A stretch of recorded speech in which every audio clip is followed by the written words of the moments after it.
We are gathered all here today, and why don't everyone give themselves a round of applause for being here today. Thank you so much.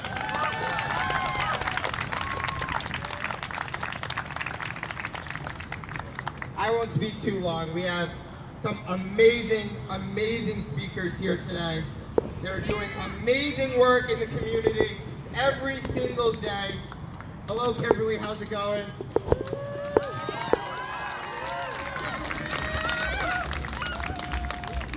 So, let me kind of give my opening remarks. We all know why we're here today.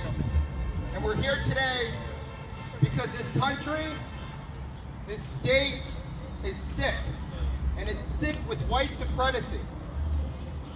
And there are people in this state house behind me who fully acknowledge that there is a cure. They fully acknowledge that black people, black and brown communities, are being affected by systems of oppression. And the people behind me are advocating for a radical change of thought, getting people free health care. Can we have some people clap for that?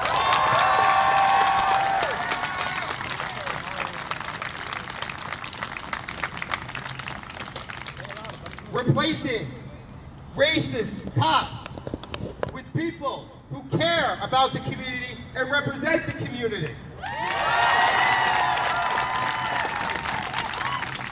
You know, I hear oftentimes that people say, oh, well, defund the police. That's a scary word. Well, let me throw out a word that these talking points, these right-wing conservatives aren't ready for. Let's reallocate funds. How about that? Let's provide shelter for people out on the street. Let's feed the hungry. Let's get people jobs that have lost since the pandemic.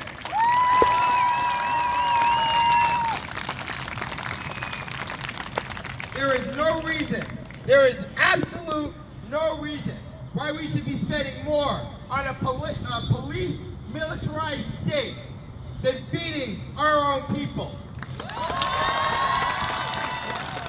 The people behind me, the people here today, we are unified through action. When I say unified through action, say it after me. Unified through action. Unified through action. Say it again.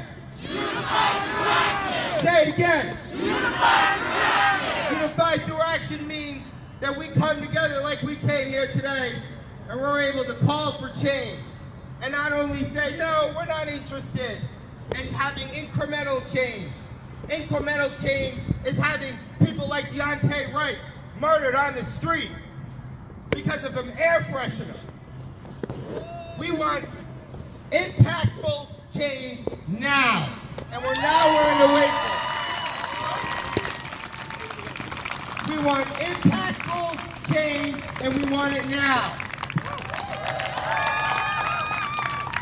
And as far as I'm concerned, is that unless that's not happening, unless the police behind me, unless the police out there, and these politicians who are not actively looking to divest from the police, or actively looking to keep the status quo, they have blood on their hands. They have blood on their hands. Because they're playing a huge part in keeping the way the thing is. And that means the moderate Democrats to have the majority in this place.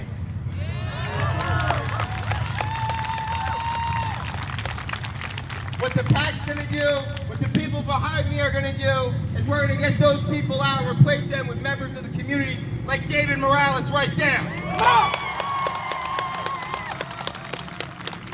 We're gonna get a majority in the city council.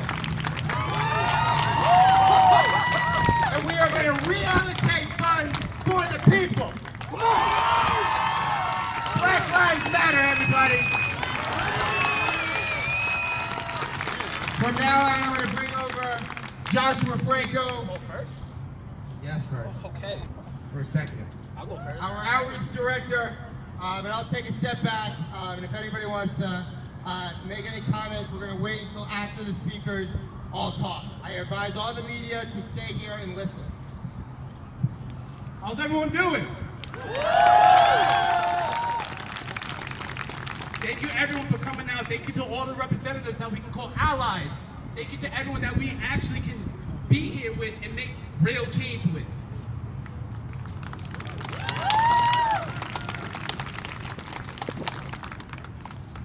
We've been here before. Our ancestors fought for social justice and liberation. We are mad because Daunte Wright is dead. It's time to channel that anger we have into taking action. We must stand together and fight against institutional racism.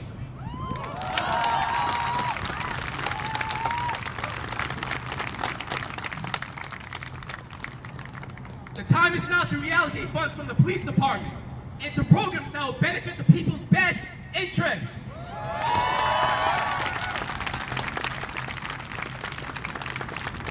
The time is now to invest into our youth. At this very moment, Rhode Island ranks 42nd in the nation. 42nd in the nation in higher education. That is horrible. That is horrible. The time is now to get involved and testify on the behalf on the progressive bills so we can actually pass bills that is best for the people.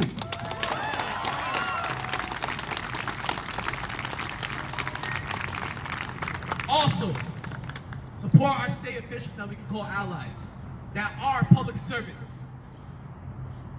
and hold public officials that are not for the people and have self-interest. Hold them accountable. That means if they take corporate PAC money, they gotta go. They gotta go. I need everyone to repeat after me. Black Lives Matter! Black Lives Matter! Black prosperity matters! Black prosperity matters! Blackness matters! Blackness matters! And lastly, repeat after me. United we stand, divided we fall! United we stand, divided we fall! Again, united we stand, divided we fall! United we stand, divided we fall! Thank you, everyone.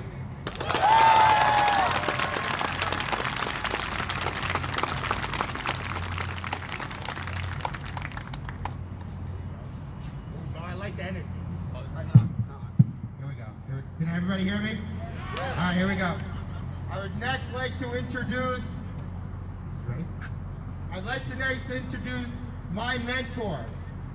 This summer I met Rodney through one of the protests, and he's truly been a mentor to me, and it's really, really cool that I get to introduce Rodney here. So Rodney, take the mic, buddy.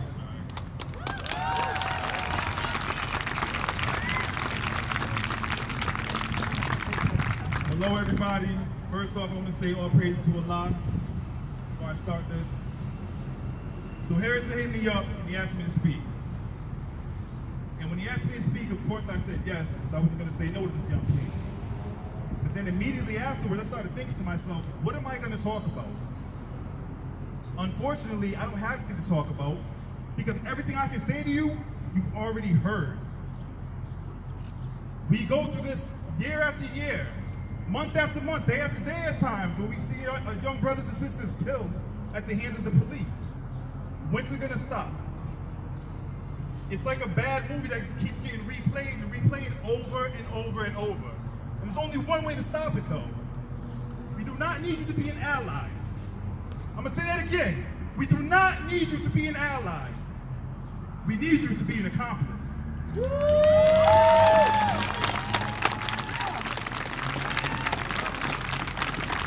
need to get into good trouble.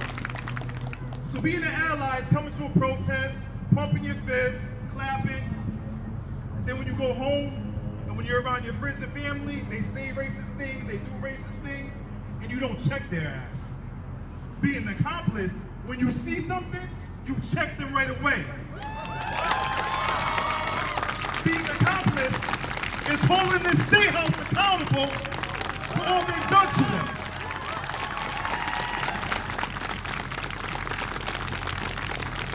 Again, like I said, I don't have much to say here, but I know we're tired of waking up and seeing this on our video, on our phones, and our televisions. We're tired of seeing this over and over and over again. I'm 41 years old in November. Should I be here right now? No. Should any of you be here right now? No. Should these young kings and queens be up here right now? No. This shit should have been taken care of a long time ago. Come on. Say that. Say that. The difference now is that when the civil rights movement came on, we were told just to calm down and turn the cheek and take what they're giving you. That's just not popping anymore. Not with the youth we have now. They're on a whole different energy. If we don't get what we're supposed to get, we're going to force it. Thank you.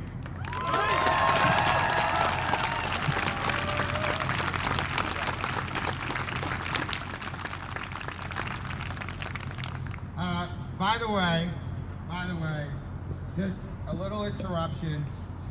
All the way to my left, we have a table. And that table, if you look, it's right near David. He's got the Fight the Power mask on, bright orange. The woman over there is named Corinne. Corinne is amazing. You should go talk to her. And if you have not gotten vaccinated, and you're from the BIPOC community, please go to that table, and we will have sign-up sheets over there. Thank you very much. Speaking of sign-up, the next person I'm going to introduce is one of the leaders in today's community, someone who led the effort in getting 2,600 people vaccinated in the BIPOC community this weekend. Someone, despite the state having a quote-unquote glitch where we registered over 3,000 people, stayed the path. This person is someone who I consider a friend. This is someone who I will advocate for. This is Dr. Munoz.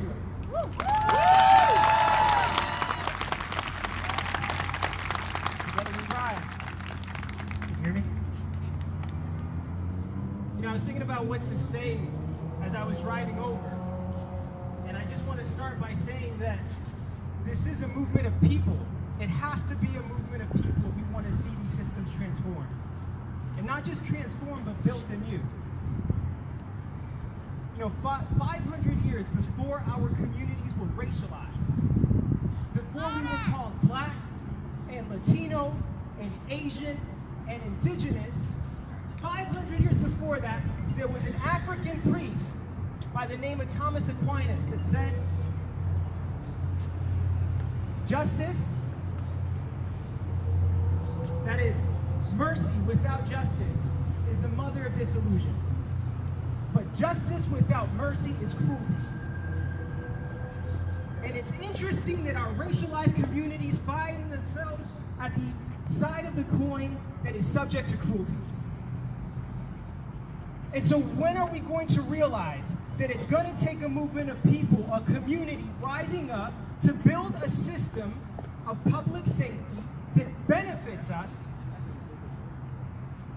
rather than subjects us to a level of cruelty that time and time again we see and we call out but do nothing else. We don't affect programmatic change.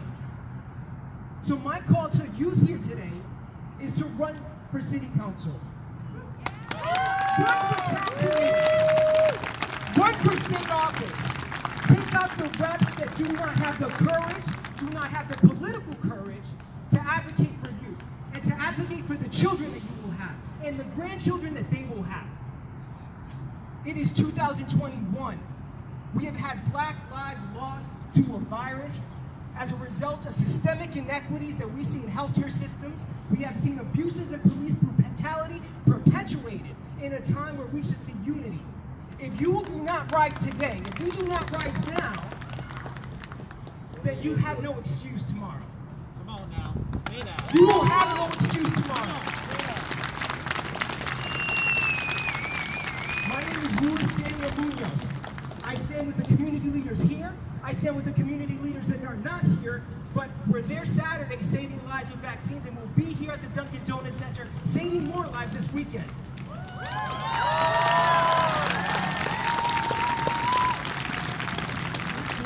And if you will be our accomplice to change, if you decide to stand with us and to transform the systems, to create systems in you here in Rhode Island, to affect the level of change and revolution that we need to see across the country, then you'll be there with us.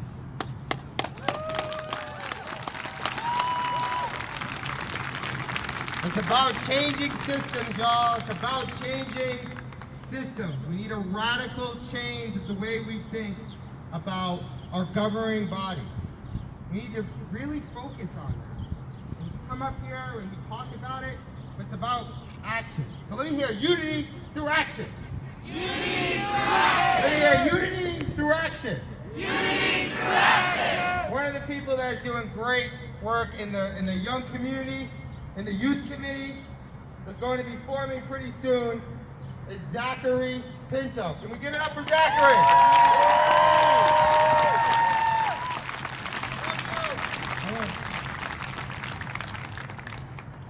Kim Potter killed Daunte Wright on April 11th.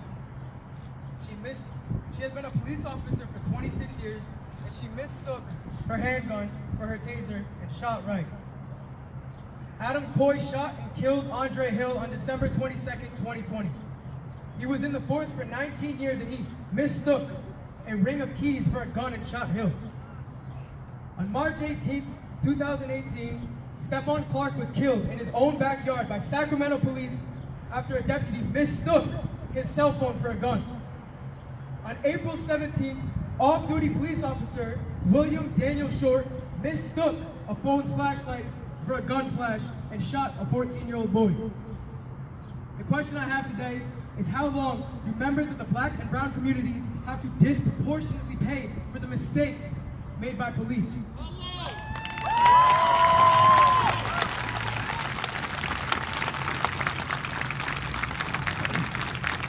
I'd like to take a quick second here, a moment of silence for those that we have lost to the mistakes from police.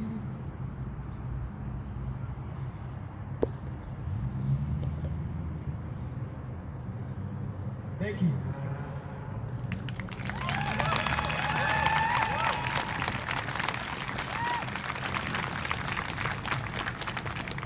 Next up, we co-chair of Prov DSA, Kimberly.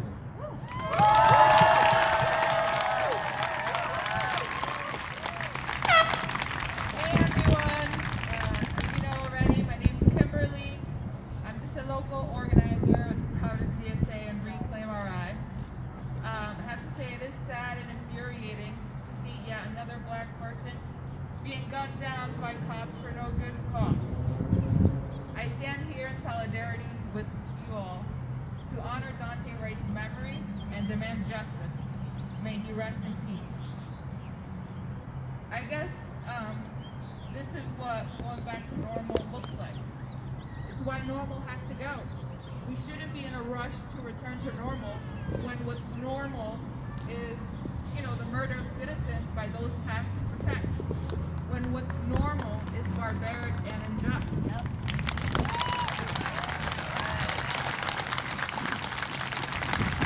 Every few months, we come out here protesting the same thing, and yet the system remains as dirty as ever.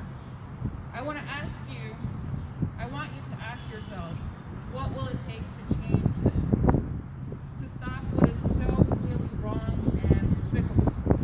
The barbarity that we see in the criminal justice system is a symptom of a sick society with a strict and cruel hierarchy. Ask yourselves why we never see Wall Streeters accidentally gunned down by cops or other powerful money.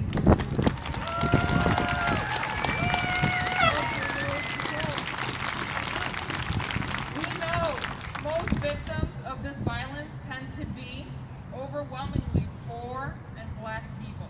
This country has deemed poor black people to be at the bottom of the social ladder, not worthy of investments, protection, and a future. That has to change. When we demand justice, we must demand economic justice alongside it. For the first act of violence committed against poor black people is the robbing of their wealth and dignity through enforced generational poverty. Yep.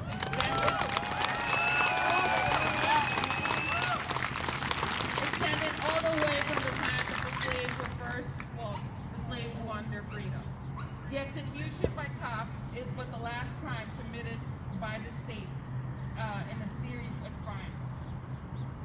what must we demand?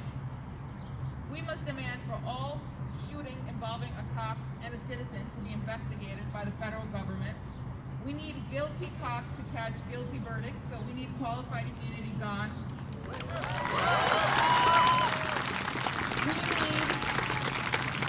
We need to remove funding for fancy toys of oppression and allocate funding to create units of social workers that can deal with nonviolent calls.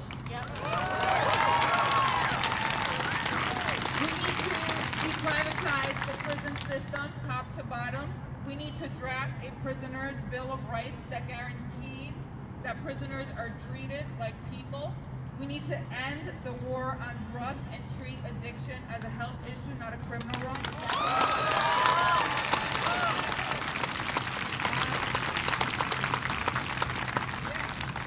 And all around, we need to create a system that breaks the cycle of violence. Then we need to end what is the mother of crime, which is poverty. Poverty is a choice our society has made, and we could choose at any time to restructure society so that people have a floor under them.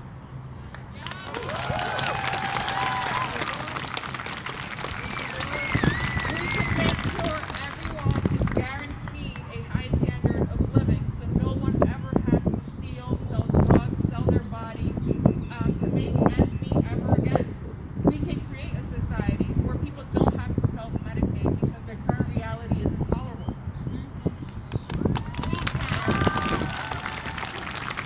We can end the pain that is so common in America. But first, we must make our demands clear and organized to enact the highest political costs upon those politicians and the special interests that hold up a corrupt system and protect dirty cops through sheer greed and racism. We must be even more clear about escalating our efforts to meet the needs of the downtrodden till justice is done, till the system has been fundamentally made anew. To those who serve the needs of the powerful, bend the knee. We won't go home until the fight is over.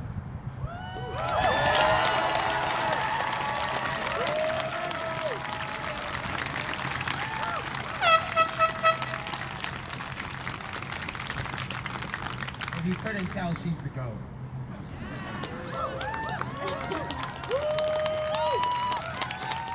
Clap it up one more time. Very good. Keep it clapping. You will not find someone who works harder than her. Please go up to her and ask how to get involved. Please come to any of us and ask to get involved. Next up, no, actually, we spoke upon sickness. And, you know, we're not the only group that's oppressed. We're not the only people that just because of their color of our skin. How about the way we try to identify as? How about who we choose to love? Why does that matter? Why does that matter? Homophobia, transphobia is a problem. And there will be no black liberation without gay liberation. There will be no black liberation without gay liberation. I want to say it again. There will be no black liberation without gay liberation.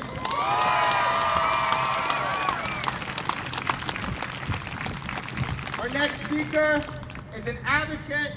He has his own show called The Progress Report. I advise you to watch it. It's awesome, it's funny, it's enjoyable. My next guest, Dion. Thank you, Harrison. Take this off. Thank you, Harrison. Good afternoon. All right, listen, I'm an old Baptist minister. Y'all gonna have to do a little bit better than that.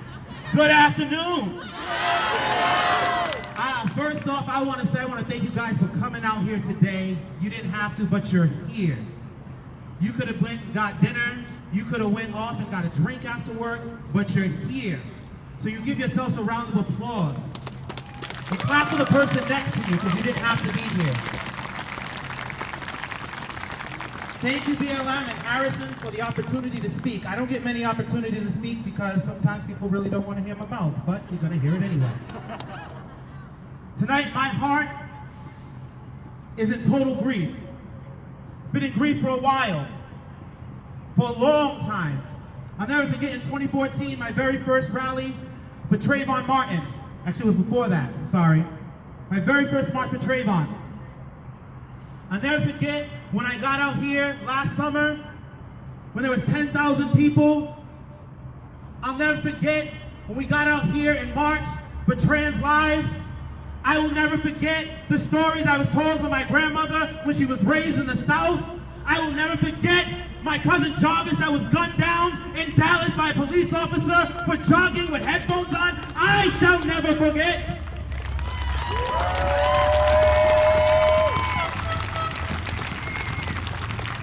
I hear the tears of the mothers. I hear the tears of the sons and daughters who have lost their parents. I hear the family, the aunts, the uncles, the cousins. But you know what I hear most? I hear a community saying, God, hear me. We are hurting and injustice is happening.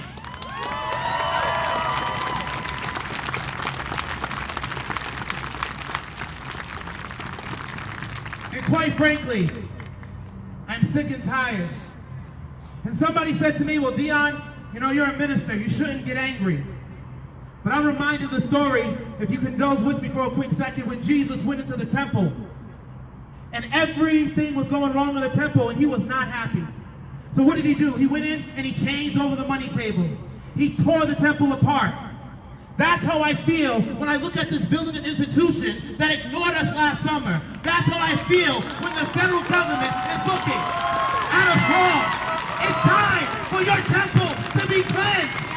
It's time for judgment to be on American government. Joe Biden, you said you will do better. Then do it. I hold you accountable. I hold them accountable. Nancy Pelosi, we hold you accountable. No more shall mothers grieve. No more shall children cry. And no more shall a community grieve. Because the kingdom has suffered violence, and the violent is going to take it by force. If you don't give it to us, and I heard my brother say these young people ain't playing. Listen, I know I'm young, but I know spring chicken.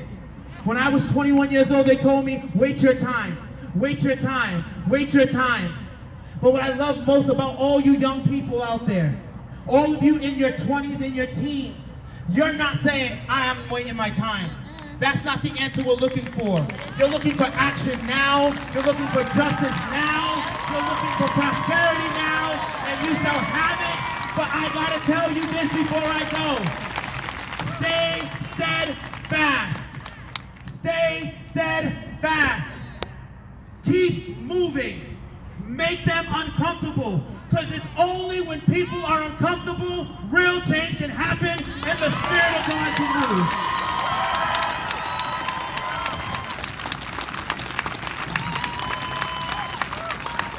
With that said, I love each and every one of you on tonight. My heart goes with you. My prayers go with you. I pray that God, Allah, Yahweh, however you call it, be the protection over you through the night and your families and our community. With that said, God bless. Amen.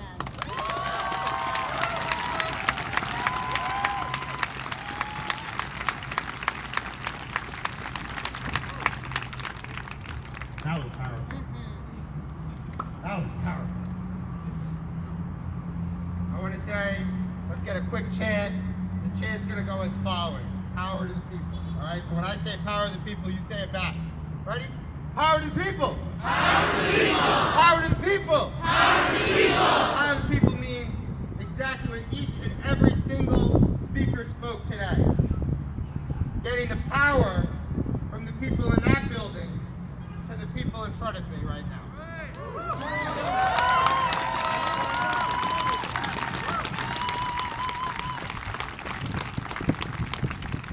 means each and every single one of you.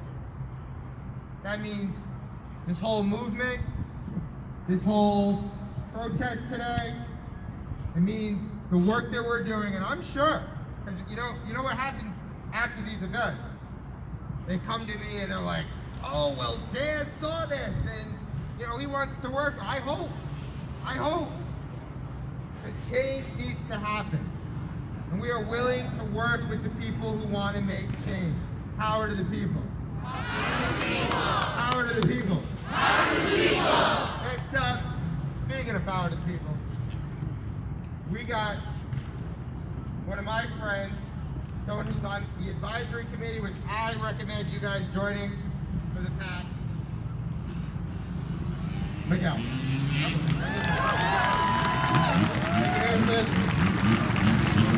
What do we want? What do we want it?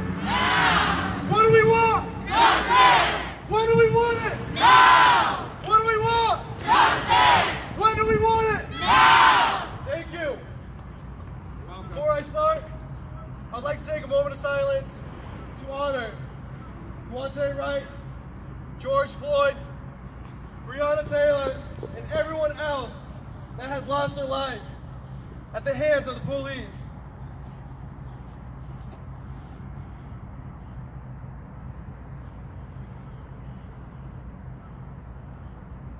Thank you. Next, I would like to read out loud a quote by the great American poet Amanda Gorman. Being American is more than the pride we inherit. It's the past we step into and how we repair it. Give it up for Amanda Gorman.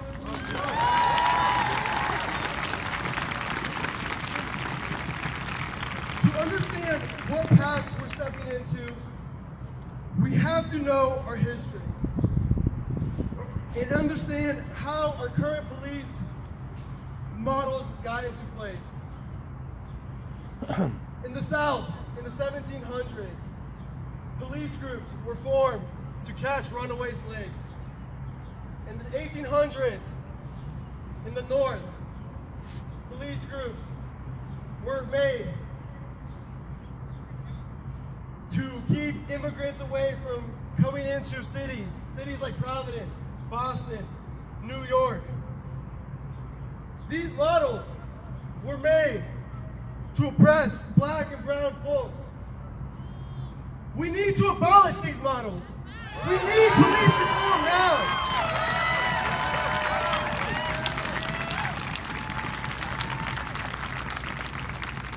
Just yesterday, a report came out on the Providence Police Department, and I'm going to read some data from that report. Fewer than 4% of calls in 2019 weren't for violent crimes. 24% of arrests had no category in the offense listed. In 2019, officers spent more than 1,300 hours responding to a person being annoyed. Another 1,800 hours were spent responding to complaints of loud music or parties. We don't need to send people with guns to civilian homes for loud music.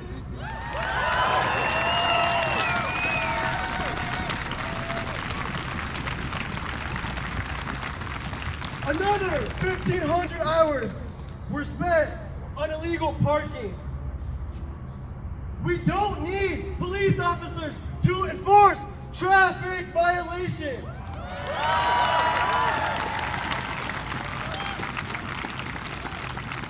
Daunte Wright would still be alive today if that was the case. Another point of data from that report. The police use of force data was unable to be analyzed because the system did not accurately account data. What kind of bullshit is that?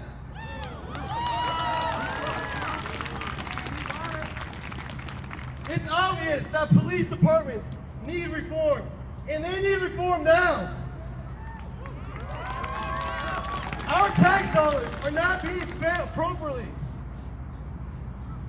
Community residents testified and begged our city leaders this past summer for change. But our mayor and our city council responded by giving our police officers a new contract that included a 13% salary increase.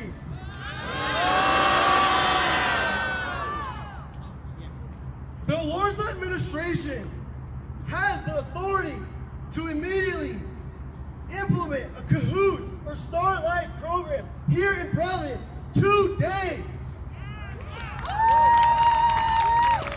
For those that don't know what the cahoots or the Starlight program out in Eugene or Denver are, it's a response model made up of a EMT responder and usually a social worker that don't need guns or weapons. That 90% of our calls would be completely capable to be handled of such a response team.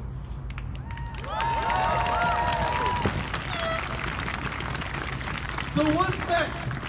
What do we do with this energy? For those that don't know, like Dr.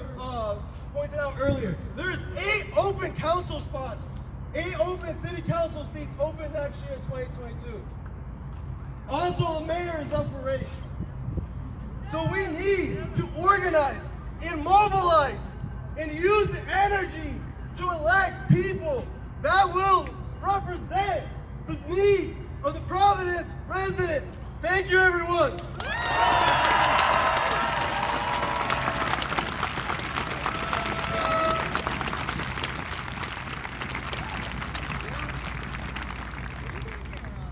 Part of the change during this election cycle is on the backs of black women. Can we give it up for black women real quick? We love black women. In fact, if you can have the loudest cheer today for black women.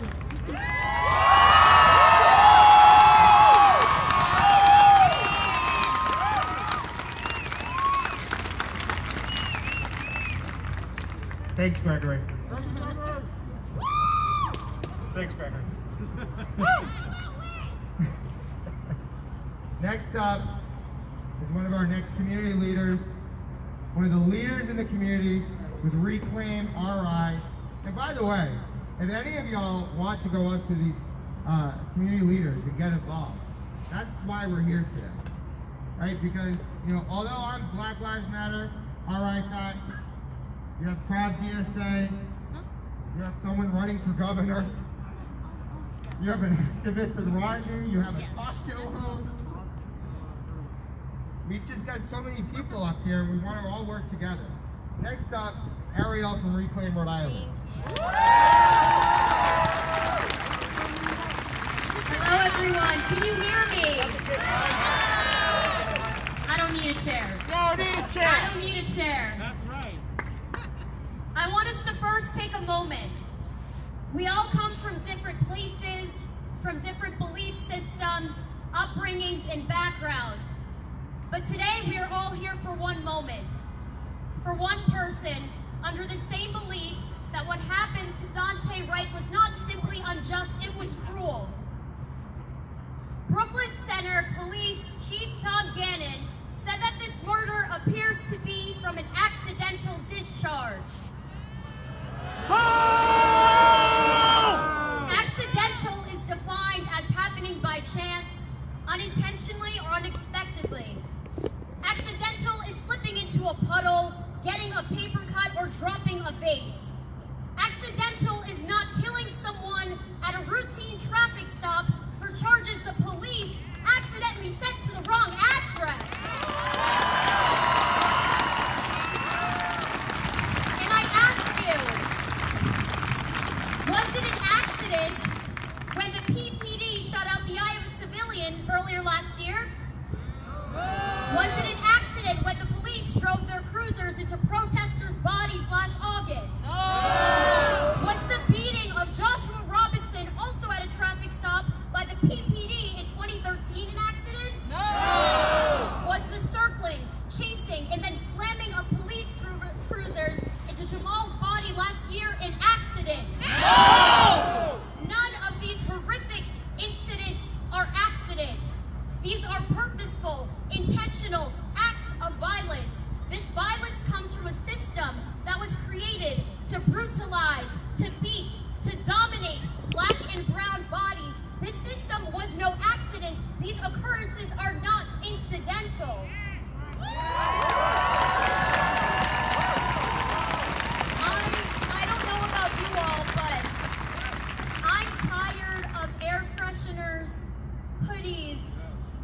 broken taillights, counterfeit bills, excusing and justifying the execution of Black lives. I'm tired of our lives being reduced to a token, to a hashtag, a moment dependent on the incompetence of officers not knowing their right from their left, whose mistakes are enough to justify murder. I am tired. I'm tired of poor people being criminalized when a system that creates poverty is a real crime. I'm tired of people telling us how and when we can breathe, but not giving us a moment to breathe in between tragedy and tragedy. I'm tired of our lives being a series of tragedies.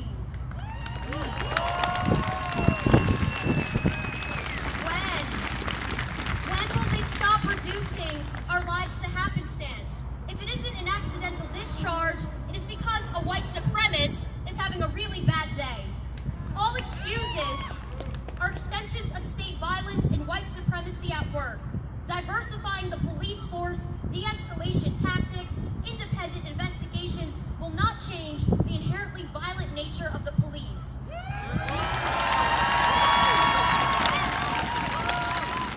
We are fighting so many fights right now. We're fighting a pandemic, ridiculous political fights amongst elites that don't address working class conditions, climate change, migrant crises, and obviously persistent systemic racism. Suffocating conditions that we can break with collective power. What is an accident is that they think that we would have become demoralized by now and not fight back. They think we wouldn't mobilize, organize, protest, and call for no more. Racial justice, as my good girl Kimberly said, cannot come without economic justice, environmental justice, health justice, housing justice, hate justice. And this is what we're going to do. I'm almost done. Thank you, everyone. They say it is a radical notion to defund the police, yet they have been defunding public services, education, healthcare facilities for years. They say it is a radical notion to defund the police, but they seem to think that we are a people, a generation who are scared of words like radical or change, but instead we embrace it. We need to build power for Black and brown communities and all people who don't have enough because very few have way too much. We need to bring money and resources out of the hands of elites and into communities who need it most. There are fights for power happening in Rhode Island, across the country, and the world every single day, and we need to take them on. We can't just demand change. We must fight to take power into our own hands with hearts full of love. And I'm going to end on a quote. Power without love is reckless and abusive, and love without power is sentimental and anemic. Power at its best is love implementing the demands of justice, and justice at its best is power correcting everything that stands against love. Join us or get the fuck out of our way.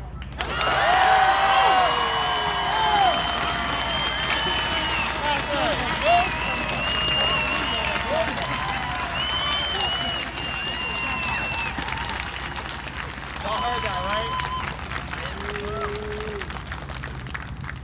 Next up. Oh, is this on? I turned it off, I think. Sure, Sorry. she might drop this. Slide it up. Hello? There we go, here we go. That was the ultimate mic drop, that's what I said. Next up, we have another queen from the community, Zay Nabu.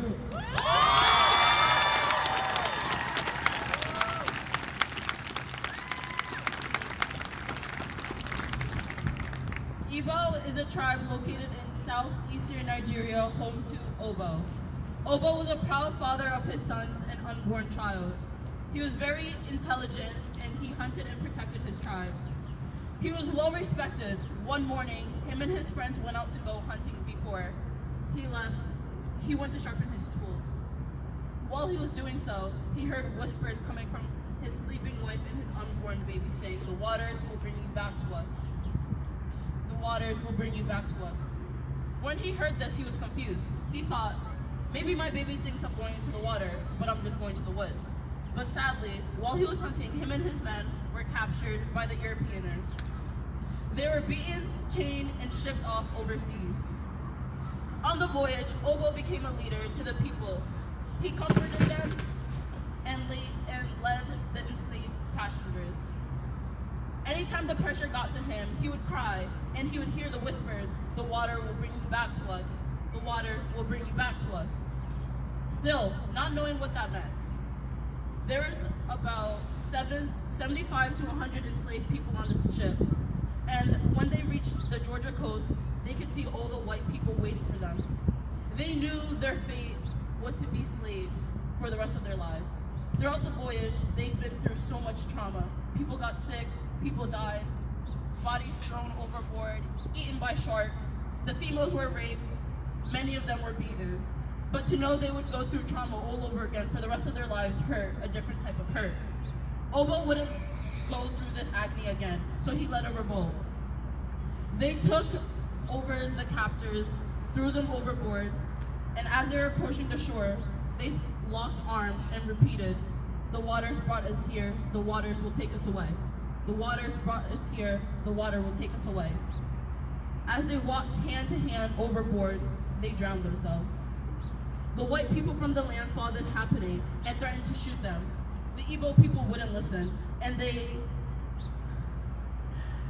continued to go overboard. "The waters brought us here, the waters will take us away. The waters brought us here, the waters will take us away."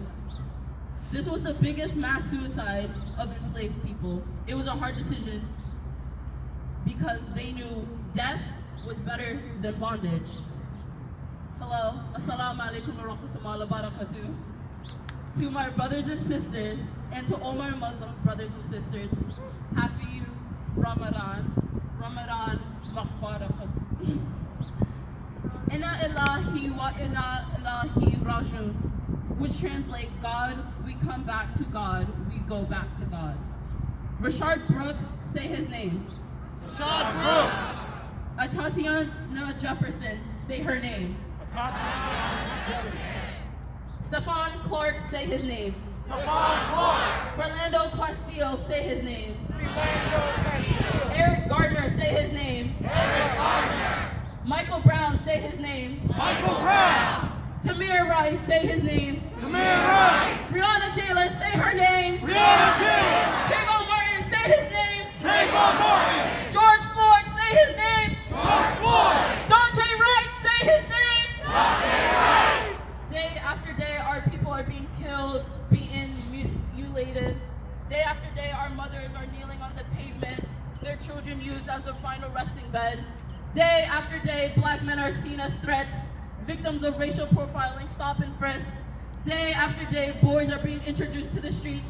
Our girls are being sexualized. Day after day, our babies are being brought into a broken system we know as America. I am sick and tired of being sick and tired. We are sick and tired of being sick and tired.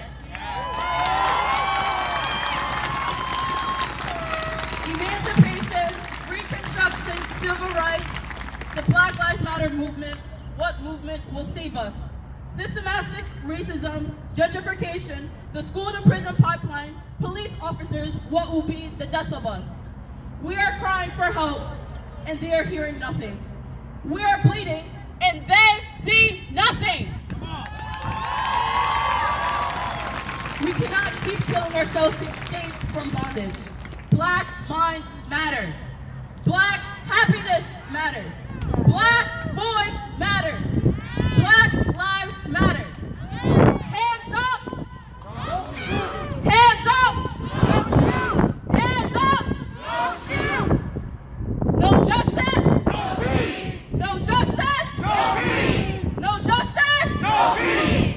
Remember his name, Daunte Wright.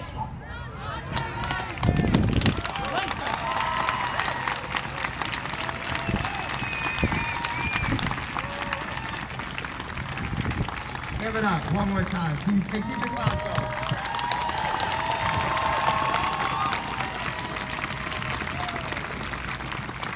Before I introduce my next speaker, Naboo brought up a great point. And oftentimes, us black people, we forget where we come from. We are Africans first. We are Africans first. And once we start looking at ourselves as a part of a bigger continent, once we start looking at ourselves as a global struggle, we are not alone. Capitalism, imperialism, the economic structures that we have just don't affect our brothers and sisters here. They affect the Middle East, where our people are being bombed every single day. Every single day.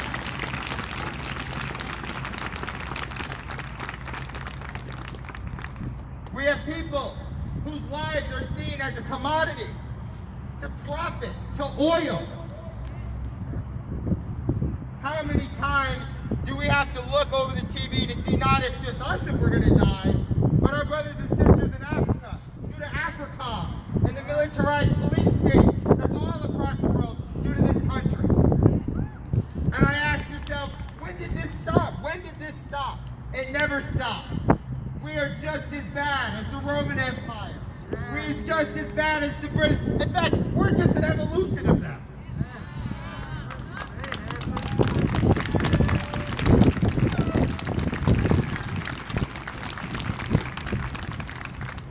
When the time comes and the people rise up, it won't just be black people. It will be all walks of life, all groups of oppressed people. We will come together, and we are coming together, and we will continue to fight for change, and we will win.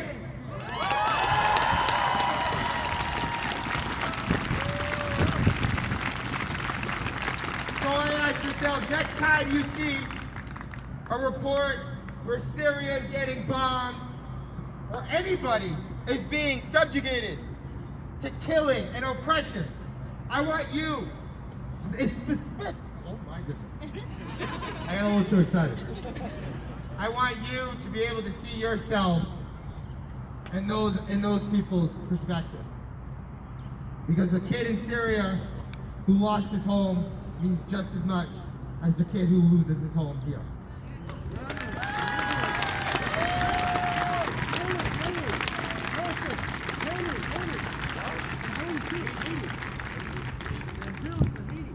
Oh, Haiti.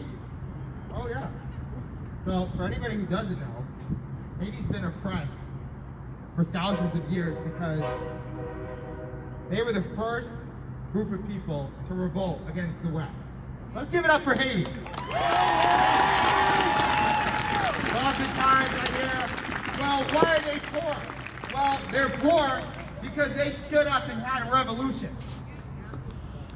So let's shout out to all Africans, okay, because we are all from different places, okay, we all come from different cultures. Someone who is fighting against imperialism, David, ready? I'm doing the shadow box. Someone who's fighting against imperialism, a representative in this game. We often say, you know, let's get the people in. Well, this is somebody who is doing great work. This is someone who is you want to support. This is someone who you want to get behind. This is someone who I hope runs this state house one day. This is David Morales.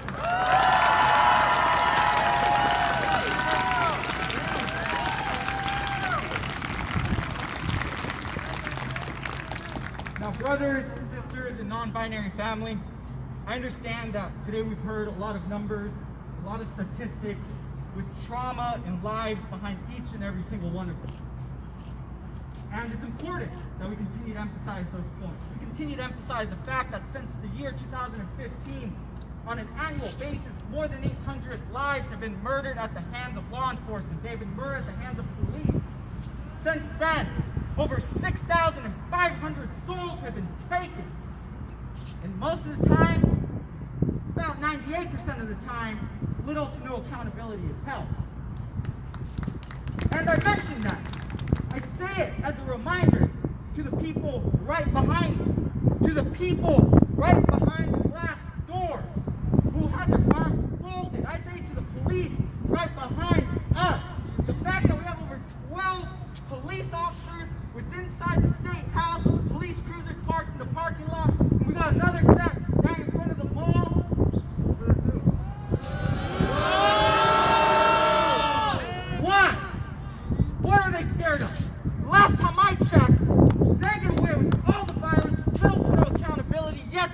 they act like they are the victims. I see them with their arms folded up.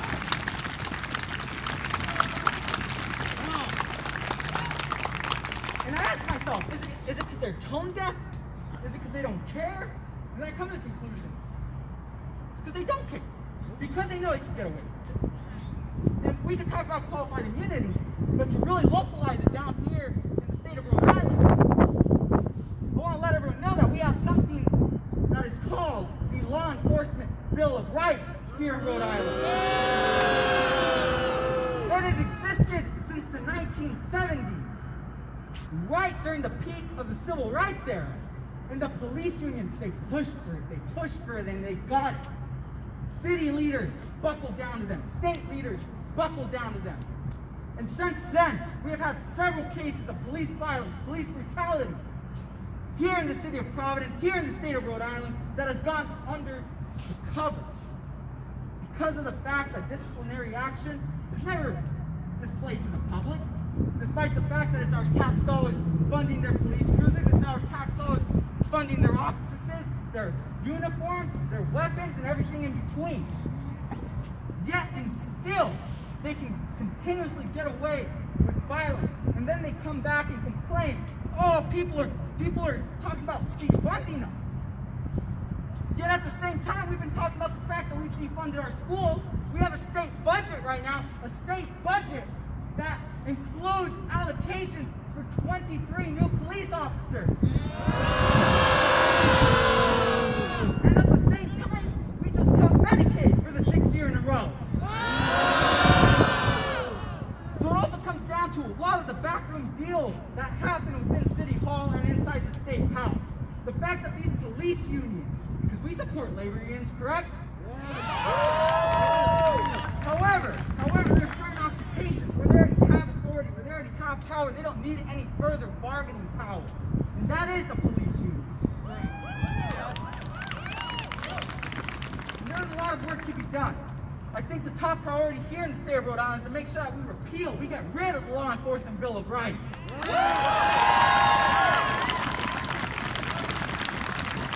It is not right that a panel of active and retired law enforcement officers get to determine whether an officer accused of misconduct or alleged of misconduct with actual evidence of it gets disciplined. It doesn't make sense for a law enforcement officer, again, active or retired, to make the decision on whether one of their fellow comrades, whether one of their fellow brothers is going to get in trouble. No, of course they're always going to side with them. What's the incentive to side with the public or to side with the victim? Little to none, especially if the victim is a person of color with little to no resources, depending on a public defender that is already overworked.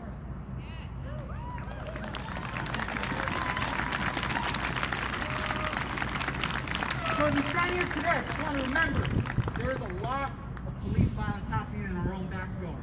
There are a lot of protections that the people behind me, the 12 dozen people who, again, have their arms folded and look like they're ready to throw some fists. Because they're, who else were calling during the summer? The fact that we were protesting in front of the State House, we were met with riot gear. And I still remember the chants. I don't see a riot gear, why are you wearing riot gear? And thankfully, today they were respectful enough to keep inside and to not have riot gear. But yet and still, their presence is sending us a message. Not a message of solidarity, but a message of we're ready to strike if we feel the need to. Because we know we have the protections, and a lot of you don't. And as I was driving over here getting ready for the protest, it saddened me to see a paddy wagon parked right in front of the State House.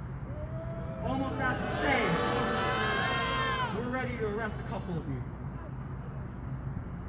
But again, let's remember, this fight stays local and it trickles up, going from the grassroots all the way to the top.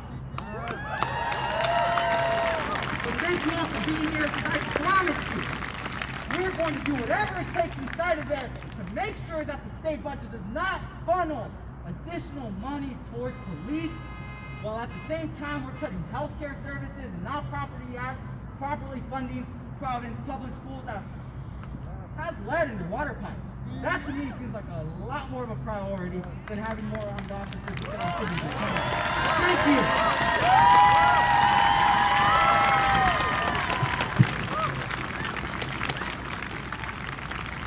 Thank you so much, David, from the bottom up. That's truly a fact. To the people here who may think, oh, well, I just show up to a protest, can I really make change in the State House? Everyone here that has come up to speak is a testament that you can make change. That you can make change. Speaking of change, next up, we have another community leader. Everyone give it up for Brooklyn.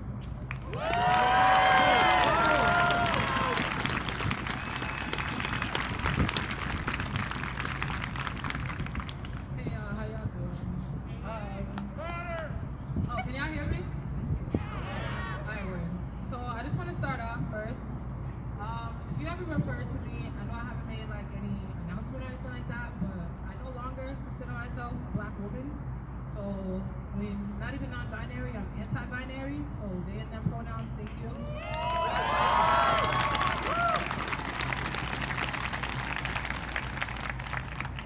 I would like to say something before I even get into what I have to say. I don't have a speech or anything like that prepared, but the first thing I want to address is the title of this protest. Say her name was created for black non-men, specifically black women. And it's literally because they are hidden in the state-sanctioned violence that happens against us every single day in America. So when you say his name, you're erasing the black woman and the black non-man that the movement was created for. You can definitely honor fallen victims, but co-opting our black non-men and our black femmes is not how you do that. I just want to make that clear.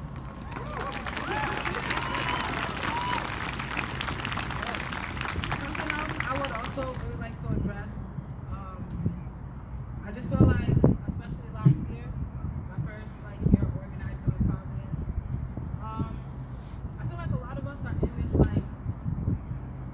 twilight zone, if I'm using the right word, where I guess if we come to protest, if we go to direct actions, we have clothing and food drives, that means that we're eradicating anti-blackness and racism. It doesn't stop there, it doesn't even start there. If at a protest is the only time you're against racism and you're saying that anti-blackness needs to stop, you're part of the problem. This work needs to continue past protests, past social media. You gotta speak up and use your voice when you see injustice towards black people, when you see racism happening, when you see anti-blackness happening. Another thing I want to touch on, this ally word. Take it from with black, for a person. There's no such thing as an ally. It is made up. It's giving white savior complex, it's giving non-black savior complex, and we gotta do better at rejecting things like that. When we come together, there's always going to be struggle. That's literally what we're saying, is that when we struggle together, we win together. There's going to be anti-blackness and racism when we work together. When people of color, when BIPOC come together, there's going to be anti-blackness and racism. What we don't do is put the work and the burden of explaining anti-blackness and racism on the people experiencing anti-blackness and racism. Educate your damn self, especially if you're not going to pay me for my labor. I shouldn't have to, for one, look at the trauma of your anti-blackness, your racism, your homophobia, transphobia. I shouldn't have to, ableism. And then also bear the burden of educating you on why it's wrong. That doesn't make any sense. So let's start doing better about it. The next thing I would like to address is that I am the founder of PROVEX, Progressive Reform Override Violence X. A couple things I want to just make clear to our Providence community. For one, I feel like people are a bit confused about what PROVEX actually means. Progressive Reform Overrides Violence. Reform is not going to change a goddamn thing in this country. When the name Progressive Reform Overrides Violence is said, I want you to think of at a job when a manager has to come in and override a code so that a customer can receive a discount. What that name means is that if our oppressors don't reform this shit, which we know they won't, violence is just gonna have to be our answer. So that's basically me saying, fuck you, we're gonna fight, and we're gonna win. So I just want to be very clear on that.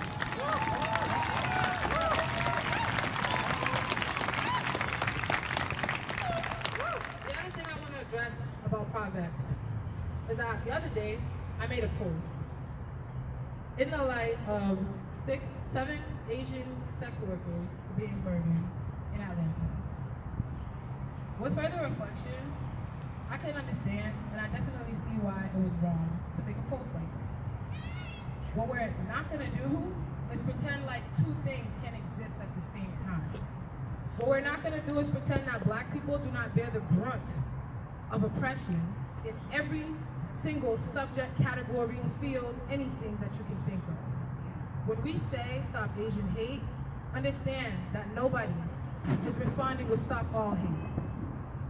Understand that. So when we say stop Black Lives Matter, when we say stop the war in Black America, and all lives matter, we need to stop the war on all people, is said.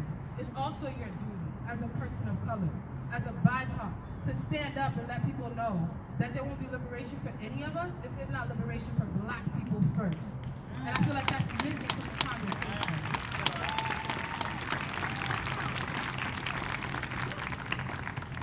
I'm gonna wrap this up. I don't want to be too long-winded, but I just want to end this with, I know for a fact that state-sanctioned violence is going to kill me one day. I'm going to be very clear. A protest, a vigil is not what I'm going to want. If you truly consider yourself an ally, an accomplice, burn this shit down when they kill me. Burn this shit down when they murder any black person in this country. It was built on our backs. So the fact that we're suffering while we live in it makes absolutely no sense to me. And we shouldn't be the only ones fighting for our liberation. This is an everyone problem. So the same way that black people, especially black non-men, black trans people are uncomfortable living in this world, all of us should be uncomfortable. Because this is every day for us. So it needs to be every day for everyone so that we can all get tired of it and that we can actually eradicate it once it starts oppressing all of us the same. Thank you, I'm done.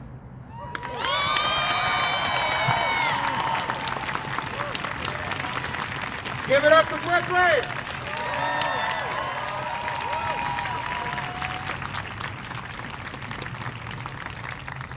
I don't want to hold y'all out too long. Y'all gotta eat some dinner. So, next up, our last speaker today, Enrique Sanchez.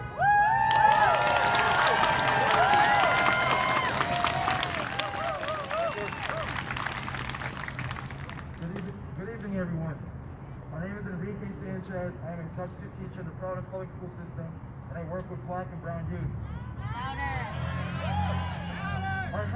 I help organize and support many leftist and advocacy groups across the area. I advocate and support our people of color in the community, our LGBTQ+ family, our non-binary family, environmental justice groups, the working poor, and marginalized and voices of our community. The state cannot keep killing us even during a pandemic. What a tragedy. Today, I stand in complete solidarity and support with our lost brother, Daunte Wright, who was murdered at the hands of the police state once again. Daunte Wright leaves behind a child and a partner. Another young baby of color will grow up without a parent. How many more times are we going to have to stand and watch a person of color, and especially another black person, be executed before our very own eyes? How many times do we have to watch white police officers escalate a situation? How many times do we have to watch black and brown police officers stand by and do nothing while their white bosses tell them to go against their own people? Yes, it's time to yes, it's time to start calling out all police officers and all members of the police forces. They're all complicit and perpetuate the same systems of oppression that keep our people in poverty and are part of the consistent police and military executions of human beings like Daunte Wright, Breonna Taylor, Vanessa Guillen, and George Floyd. Police officers would rather choose a dollar and property over the life of a human being. Police violence and militarism are part of the partial futures of white supremacy and white and black and brown capitalism preying on our most vulnerable at home and abroad. The argument is, who is going to contain the gang and gang violence in the streets? Who is going to prevent robbery, theft, and domestic violence? Who is going to keep civil order and peace in the streets? Who is going to keep people like Daunte and Wright from escalating during a traffic stop? To hell with their escalation. Daunte Wright was the one without a firearm in his hand. It's always the police officer with a handgun in their pocket and a high-caliber firearm in their car. Enough with what the escalation BS is. We're tired of it. We must first look to the root causes of these issues. We must ask ourselves questions like, why do people turn to crime and violence? Why do people carry guns in the streets? Why do people sell drugs? Our government is a huge supporter of guns and gun rights and laws. Our government supports the illegal flow of drugs in our communities across the country. Don't let them fool you. Sustain across the country. And weapons are allowed to be sold on the streets through the black market and through weapons and manufacturing companies for a reduced price. Racism, poverty, lack of education, and lack of opportunity for our most vulnerable in the state and in the country. That's the answer to these questions. A solution to these issues is we change this by our economic and social model. We advocate and push for non-violent first responder programs and alternatives to policing. We minimize the amount of firepower that police in this country have. We keep pushing our elected officials to divest funds from policing and militarism back into our communities and for resources and funds. We invest in quality public education for everyone and invest in public institutions that will provide for everyone and not only a few selected. We push for more after-school programs and sports teams across the city. A lot of students in this district end up having to go to another school to play sports because the school that they attend does not offer the program. The issue that the police and the state bring up will only be resolved until we implement a system that provides for all. There is no other option. We must continue fighting for our people until we see no more horrific videos of black and brown people being executed by cops on Twitter and Facebook. Let's keep fighting until we all can live in peace and harmony. The police here serve most elitists that have a position of power.